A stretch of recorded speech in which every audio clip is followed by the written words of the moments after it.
Hello মিম। হ্যাঁ জান, বলো। আমি তোমাকে এখন একটা কথা বলবো। হ্যাঁ, কি কথা বলো, সমস্যা নাই।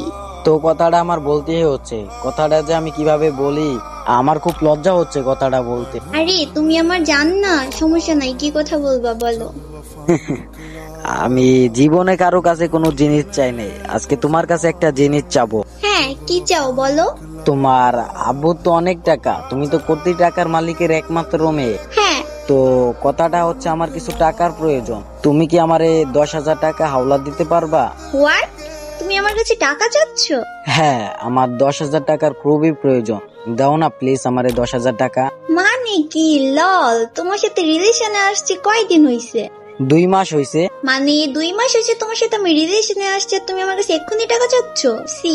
তুমি বিষয়টা এইভাবে কেন নিচ্ছ? আমার 10,000 টাকার খুবই প্রয়োজন। মানে এখন বুঝতে পারছি তুমি আমার সাথে রিলেশনে আসছো আমার বাবার সম্পত্তি দেখে। তোমার সাথে রিলেশনে আসতে পারেনি মাত্র 2 মাস হইছে, আর তুমি এর মধ্যে আমার কাছে এক্ষুনি টাকা চাচ্ছ? বিয়ের পর তো দেখা যায় তুমি আমার বাবার সম্পত্তি লুটে বসে বসে খাবে।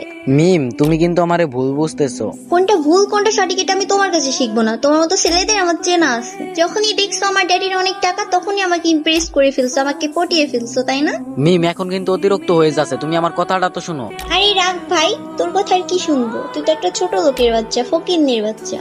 আমি কি জন্য যে তোর মতো ফকিন্নির সাথে রিলেশনে আসছিলাম আল্লাহই জানে। আমার ড্যাডি ঠিকই বলছিল কখনো ছোট লোকদের সাথে রিলেশন করতে নেই। তোর মতো ছোট লোকরা আমাদের মতো বড় লোক মেয়েদের সাথে রিলেশন করে খালি টাকা পয়সা হাতানোর জন্য। আচ্ছা, তুমি তো একবার আমার কথাটাও শুনবা, আমার কথাটা তো বোঝার চেষ্টা করবা। আরে রাখ, তোর সাথে আর কি কথা বলবো, তোর মতো ছোট লোক ফকিন্নির সাথে কোনো সম্পর্কই রাখবো না, থাক তুই। ভাগ্য, সে আমার সম্পূর্ণ কথাটা না শুনে চলে গেল।